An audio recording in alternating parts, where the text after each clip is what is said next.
Okay, so before I start this video, I just want to kind of make a disclaimer, and I'm going to slap a disclosure agreement statement from the guys at Charles & Dean, basically saying all the information I'm going to give you right now in this video, please take it with a pinch of salt. Everyone's circumstances are different. People's salaries are different. If you've got a mortgage, if you're borrowing a lot of money for businesses, etc., whether a finance company is willing to lend you money, it all depends on a lot of different factors. Whether the price of a car, how many miles you're willing to do, what kind of money you want to spend to put on a deposit. All of it is all very individualized, all very individual, and so the information that I'm about to share with you, take it with a pinch of salt. Talk to Jack Bracewell at Charles & Dean. He'll be able to give you a proper bespoke deal, help you out to actually get into, you know, a GT4. So yeah, that's the disclosure, the boring part done out the way. Now let's dig into the video. Right, hello and welcome to the video. First of all, big visual change has been done, biggest mod done on the GT4. I finally have my private plate on the GT4. It's really nice to see. I think it makes the car look so much cleaner. It saves me 5 minutes of photoshopping every single photo before I put it on Instagram and confusing people because they watch the video and then see I've got a plate on my Instagram photos, but then on the video I've got the serial number. I managed to make a whole Instagram story installing this plate. If you're not following me on Instagram, please do. I made a whole YouTube video last time installing the plate. I'm rambling on a little bit now. Anyway, today's topic, as you can see by the title, is a highly requested video. I've had a lot of comments, particularly on the day of collection on my collection video. I've had a lot of comments asking me to do a finance video. You know, how much am I paying, or how much do you need to pay to basically buy a GT4? As you know, my whole YouTube channel was built around my M2 competition, and so I have a lot of M2 owners who follow the channel. Naturally, when you've got an M2, the natural kind of progression is basically a GT4. If you're really thirsty for a more driver's experience, a GT4 is like the next logical step. And so I'm getting a lot of questions of people basically asking me, how can I get a GT4? What do I need to do to buy a GT4? You can see from my videos, it's a lovely beast. People want to own one too, makes sense. So I want to say a massive thank you and shout out to Jack Bracewell at Charles & Dean for basically agreeing to let me do this video, first of all, and then also supplying all the information to help me do this video also. So this whole video, sit tight, it's going to be a very long one. This whole video is going to be basically me trying to convey and give as much knowledge as I can into this video. Anything I miss out, comment down below. I'll try and answer them as best as I can. And like I said at the beginning of the video, give Jack Bracewell a call over at Charles & Dean. He'll be able to give you a proper bespoke package and basically tell you whether you can afford one or not and help you get into a GT4 718 or 981. I've said, yeah, 981, not the 918. Silly names. So yeah, let's dive into this video. Let's start talking numbers, finance, and help you decide if you can get into a GT4. Okay, right. Focus on my face. Okay, hope that's focusing on my face. I'm gonna have my phone in my hand during the whole video because I've got a lot of notes, a lot of things I want to kind of regurgitate, the information that Jack's given me that I want to kind of give you guys. So if I'm holding my phone, that's why. He's given me 4 quotes here. Okay. When I spoke to Jack on the phone, I wanted him to give me a quote on a 718 manual and a PDK. I wanted to see the differences between the two, help show you guys, help you kind of decide whether you want to go manual or PDK, what the differences between the two are on that.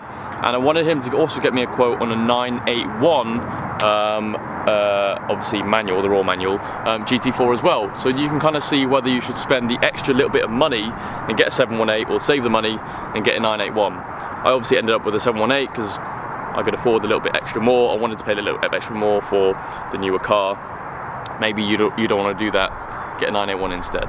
So I've got 4 quotes here, okay? They are all regulated lease purchase products, okay? We've got PCP, HP hire purchase, and then we've also got a lease purchase, or HP plus balloon, if you want to call it, okay? I'm going to quickly touch on the difference between the 3. HP hire purchase basically means it's like a mortgage. You pay it off and then eventually you own the car at the end. It's 100 grand, you pay £100 every single month, and then after 100 years, I think my maths is right, you own the car at the very end. Every month you pay it off. Maybe you put a deposit at the beginning because you have to, and you pay it off slowly over however many months. There's interest on top, obviously, because the bank or the finance company has to lend you the money, so they've taken that risk. They need to put interest on top. They want to make money somehow. There's interest on top, but you slowly pay off the value of the car, and you own it at the very end. Then we go on to PCP versus HP plus balloon, or lease purchase. The difference between the two, they're actually, okay, they're both exactly the same, but there's one key difference, okay? So you put a deposit down, you pay monthly at the end, and you have a balloon payment at the very end. So the balloon is what you owe the finance company that you have to settle in order to kind of get out and walk away, okay? The reason I don't want to go into it too much detail, but the reason why there's a balloon at the end is because I don't want to finance the whole value of the car. I only want to finance a tiny proportion of it, and then there's the value of the car at the very end that I can either hand the car back, I can pay it off and own the car, or I can sell the car and then pay it off, and then if I sell the car for a little bit more than how much I owe the company, I get to keep the little bit of equity or profit that I've made, okay? Now, the one key difference between PCP and HP plus balloon is that with HP plus balloon, you cannot hand the car back. With a PCP, you have a guaranteed final value. That's the final value, the value of the car, and if the market of that car crashes, say this car suddenly becomes 10 grand because of the market, the way it crashes, and I owe the finance company, for example, 50 grand, and I've gone for a PCP, I can just hand the car back and walk away after the term. But with a HP plus balloon, I owe the finance company 50 grand, that balloon is 50 grand. I do not have the option to hand the car back. I have to settle that finance company's settlement figure. And so if the market crashes and this is suddenly 10 grand, I have to fork out 40 grand of my own money because I have to sell that car, you have to sell it, and you have to settle that figure. And so PCP plus balloon, you have a safety net where you can hand the car back and walk away. But the benefits of a HP plus balloon is that you can have your balloon value a lot higher, and so the amount that the monthly payments that you're making is a lot smaller, and so your monthlies on the car are a lot less than if you went for a PCP, which has a more strict, regimented balloon value, and typically they're a lot lower because finance companies want to. They always have very low balloon values because they would rather, if the market kind of does crash, you're more likely to walk away in equity because you've paid a lot of the money you've paid a lot of money into the equity of the car per month because the monthlies have been very high because the difference is very big. I hope that makes sense. Whereas with a HP plus balloon, you're able to get a higher balloon value, so your monthlies are a lot less, and instead the equity isn't in the car, it's in your own bank instead because you're not paying it per month. Hope that makes sense. Very long-winded way, I think, of explaining the 3 different versions that you can get into a car. If you don't understand, comment down below or call up Jack. It's his job to explain it, so he can probably do a better job than me. But yeah, those are the 3 that we're going to be looking at. Depending on how much you make a month, depending on your salary, you can have access to more lenders than someone who is on a lower salary. The rich just get richer. It's just how it is. I think the lenders see someone who earns a lot more money as someone who has a lot less risk because they're able to make the monthly payments, and so those lenders are probably willing more to kind of help you finance that car. So in quotations from Jack, depending on your profile, you may have access to more suitable lenders with better terms, or in the opposite instance, may be more restricted on finance options, including higher interest rates due to risk. Okay. Finally, if you're looking for a vehicle that will not lose any money, or a vehicle that is an investment, GT4s, Spiders, they're not the car for you. Okay, the majority of these vehicles will lose money when they are purchased or at some point over their lifetime, and they may appreciate in value should the market be much stronger at the time of selling compared to when you purchase the car. So depending on whether they're an in-demand classic or what time you kind of sell the car, depending on the market. So if you're looking for a car that doesn't lose any money, go and buy a Chiron. You know. Okay, let's actually stick some numbers on the screen now. I'm showing you a GT4 PDK versus a 718 GT4 Manual, both 48 months, both HP plus balloon. Okay, pause it, have a little look, digest it, moving on.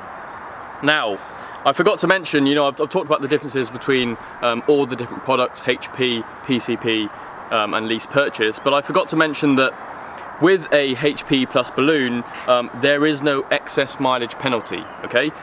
Due to the fact that you're not handing the car back. And so if you do go for a HP plus balloon, be honest with yourself. If you know you're gonna do 15,000 miles in your GT4, say that so that you pay the amount that you're supposed to pay, because you can't hand the car back, you will sell the car for the amount of miles that you've done, basically for the value of the car on the market. So selling a 15,000 mile GT4 on the market will obviously get you a lot less money than a 5,000 mile GT4 on the market. So if you're honest with the finance company, you will have a finance package that is more tailored to the amount of miles that you're doing, which means when you sell the car, you're more likely to not have to owe any money to the finance company because you've sold it for the right price at what they think the value should be, the balloon, right? So yeah, there's no mileage penalty on a lease purchase, which is why when you see on the two quotes that I've given you, there's an X next to it. Okay, so just be aware of that. And be honest with yourself, and most people are, to be honest. Okay, so PDK versus manual, the big question. Everyone likes to debate about it, and let's look at that from a finance point of view as well, which one you should go for. So currently there aren't many PDKs on the used market right now. I think PDKs came out about a year ago, and so the owners who spec'd PDK haven't sold them yet and haven't put them on the market. And so I think at the time of this filming there's about 5 PDK cars on Auto Trader. And so because of that, and also the fact that these are track cars, a lot of people who want to take them on track want to get PDK gearboxes. You know, when you're driving around, it's a lot easier to switch off when you're kind of just driving to work, and then when you want to have some fun, you just put you put it in manual and you can bang through the gears. I think a PDK, you know, it's the best automatic box. I think it takes the GT4 a lot closer to a GT3 RS. It makes it's one endless amount of power, and so a lot of people want to opt for a PDK. That's fine. But because of this, and because there's not many PDK cars on the used market right now, there is a 20 grand premium for a PDK car, which for me was a hard pill to swallow. I didn't mind whether I went for a manual or a PDK, so I was willing to not pay 20 grand and I got a manual instead. I'm super happy. A lot of people, they only want PDK, they can't get a brand new one, they'll suck it up and they'll just pay the 20 grand premium. It is what it is. So that's an interesting one. So there aren't many cars on the market at the moment that are PDK, they go with the premium. For the manual, the 981 GT4, the predecessor to this one, only came in a manual. So I think a lot of kind of people see the manual GT4 as more of a purist car. People like to say that manual cars are purist drivers in the first place anyway. And so for people who maybe want to collect cars, or people who are collectors, they may end up buying manual GT4s instead. They may have a second car that they can run around, they may have other sports cars that they can drive around, so maybe they want to go for the manual option so that they can have a bit more fun and a bit more engagement. So because of that, and because the manual came out first on the GT4s, there's a lot of them on the market and you've got a lot more to choose from, and so again, they're cheaper.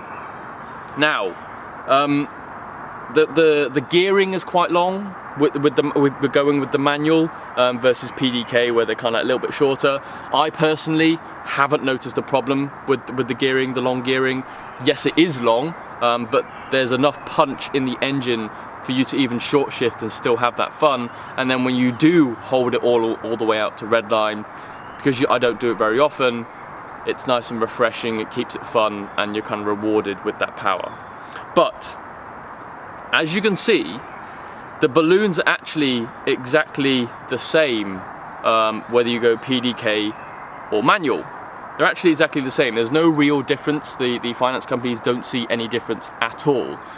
But because the prices of the cars on the manuals are a lot less than the PDK cars, it means that the gap is a lot smaller, and so the monthlies that you pay on a GT4 are a lot less on a manual car. And that's another reason, a benefit of why me going for a manual, the monthlies are a lot less because the gap is a lot smaller. So again, it's another easier way for me to get into a GT4. So there you go, 10 grand down. Jack did find the specific cars that he was quoting on Auto Trader, and he did send me links. But at the time of filming, I went and clicked on the links, and one of the cars is already sold. So there's really no point in me sharing it and showing you. These cars move fast. But yeah, 10 grand down. On the PDK, you're paying about £1 a month, but on the manual, you're paying about £880 a month. So, you know, for someone who wants to save maybe £120 a month, but they just want that GT4 experience, a manual's a great car. If you want PDK, suck it up, pay the extra 120, you know? So, yeah, that's quite interesting there. Okay, switching up the angles a little bit, we've got the rear of the car now, you get to see the sexy plate.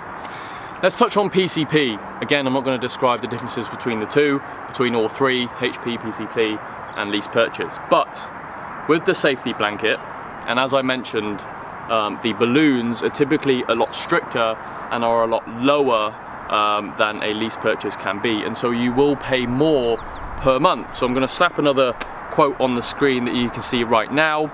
Again, a 90 grand car, a manual, 48 months, and this time you're paying £1,170 a month. Not really that much more. The balloon is actually a lot less this time. It's 45 grand as opposed to the 57 grand that we saw on the lease purchase. And the benefit is now you get a hand back option. You can hand the car back if the values of the GT4s drop. You can just hand the car back and walk away. You will also notice that the APR, the interest that you pay, is a little bit higher. We're looking at 7.8% on the PCP versus the lease purchase, which had 6.9%. Now, 9 times out of 10, I don't know anyone who's ever actually got to the end of a agreement on their car and actually handed the keys back and walked away. Almost 9.9 times out of 10, you sell the car privately or to a dealer, or you part exchange it and you get the value of the car at the market rate, right? So, in my opinion, a PCP with a safety net only really makes sense on cars that depreciate a ton. So we're talking typically your run-of-the-mill Mercedes, your BMW 1 Series, stuff that companies basically churn a lot out of, and so there's loads of them on the market, they depreciate a lot, and so you kind of need that safety net at the bottom so that if you can't afford the balloon at the end, you can hand the keys and walk away. But even with those cars, you can part exchange it, you can sell it, and you can sometimes walk away with a little bit of equity and profit. And that really kind of comes from the balloons being a lot lower on PCPs, and so you kind of just built more equity into the car because your monthlies have been a lot more. And so yeah, it's nice to walk away with a little bit of money rather than walk away and have to pay a little bit of money, if that makes sense. So the option for a PCP is there on a GT4. You can do it if you want. You will pay a little bit more per month opposed to a lease purchase, but the option's there anyway, and you'll be paying £1,170. So from a lease purchase manual GT4, that's 120 to a PDK, and then you're paying another 170 on top if you wanted to go back to a manual with a PCP. It's up to you, it's all up to the individual. And then finally, the hire purchase GT4 Manual 48-month quote. Slap it on the screen, pause it, have a little look, digest it, etc, etc. Hire purchase, I've explained what it is. There is an interest on top because you are borrowing money, but at the end of the 4 years, you basically own the car, right? You know, you pay off the value of the car over time. This technically is the cheapest way to finance a car when you look at the total amount payable, because you know, it's just a traditional product. It's for people who are happy to make large monthly payments and pay the full balance off with no balloon payment. With with lease purchase and PCP, typically lenders want minimum of 10% deposit. So if you want to buy an 80 grand car, you've got to put at least 8% down as a balloon, as a deposit, sorry. But with a hire purchase, sometimes you don't even need to put a deposit down. So because there's no balloon, no deferred capital repayment, you're paying off the loan more aggressively, which in turn costs you less in interest over the full term. So again, a 90 grand car, this time we've decided to put 10% deposit down, and you're paying almost 2 grand a month on the GT4 manual. But at the end, you know, there's no mileage, there's no excess mileage kind of charge. You own the car. You've ended up paying £102,000 on your GT4, and yeah, you can purchase it for £10 at the end. Some people want to do that. It's up to you, but the option's there anyway. Okay, last one, 981 generation. Okay. These are actually considered a really great value, and I actually did look at a 981 GT4 because they are less on the market, as in the prices of them are a lot less, means you pay a lot less per month. So again, slapping it on the screen, pause it, digest it, have a little look. This one is a lease purchase, so back to HP plus balloon. The car is 71 grand this time, so you're right, a lot cheaper than 90 grand. We're still putting 10% deposit down, and the balloon, the final payment is 43 grand. And so per month you're paying £684. Yes, £684 per £1.88 per month. So you're spending a lot less per month, obviously because the cost of the car is a lot less, and so you know you're spending a lot less money. For me, you can see now for a little bit extra money, I wanted to get a 718 GT4 because there's a lot more modern tech in it. A 981 GT4 doesn't have reversing camera, it doesn't have parking sensors, CarPlay, all that stuff I'd have to retrofit. This is a newer car, has less mileage typically, so I went with a 718. It's all personal preference. But I wouldn't discount them. You know, they're great cars, they sound great from factory, they have no OPFs, they sound amazing. But there are a few things, kind of caveats, things to look out for if you are going to buy a 981 GT4. I think they kind of see more as like a purist or collector's car a little bit, because they're the first GT4 that hit the market. But they're, for finance, they're actually becoming a lot more limited due to the age of the vehicles. Typically, PCP lenders will only fund cars up to 5 years old, and so after that you kind of have to resort to funding the car via a specialist lender or a lease purchase. So if you do want a 981 GT4 and you're struggling to get PCP, talk to Jack. He can maybe get you on a specialist finance package instead. But balloons are still remaining very strong for these cars. You can you can kind of save quite a bit more against a 718, as we talked about, because the costs of them are a lot less. So yeah, don't discount 981s. There you go. You've got your kind of finance quotes between HP, PCP, and lease purchase, 718 manual, PDK, and 981 manual as well. Okay, and we've worked our way back round to the front of the car. Some general advice. As I've said, 10% deposit minimum. If you put a small deposit down, you're less likely to walk away with equity in the car when you sell, because you're putting more money in, you're getting closer to the balloon value, and so there's more money in the car as equity. That's a really, really bad way of explaining it. Call Jack and he can explain it better to you, but I think you understand. If you've ever bought a car and financed it, you're probably pretty clued up on financing and stuff anyway, but I hope you've learned something. Also, be honest with yourself. If you're gonna keep the car for 1 year, say that. Don't tell the finance company they're going to do it over 4 years. By going for a 4-year finance package, you will be spending less per month because you're spreading that over 4 years instead of 1 year. But you will pay more interest because you're spending more. You're spending money over a longer period of time. Right? Makes sense. So I hope that makes sense. I haven't touched on spiders at all. A spider on a 718 GT4 is exactly the same as a Cayman, the coupe version, just one has a roof and one doesn't. On the 981 versions, the spider is kind of like a softer version of the GT4, but essentially the finance packages are exactly the same. So whether you want to go for a coupe or a GT4 over a spider, the balloons are the same, the finance packages are the same, but the problem and the reason why because I absolutely love spiders, the reason why I ended up with a GT4 is that there is more on the market, and so more on the market, the values of them are a lot less. Spiders, not many on the market. It's kind of the same problem we have the PDKs, and so the values of them are a lot higher. It would mean that I'd be spending a lot more money for basically the same car, the same experience, the same drive, maybe not the experience with the roof down, but the values of them are a lot higher on spiders, and so I just wanted to save a little bit of money on the monthlies. So yeah, with that, any questions, please honestly comment down below. I would try to answer them as best as I can, maybe get Jack to answer them as well.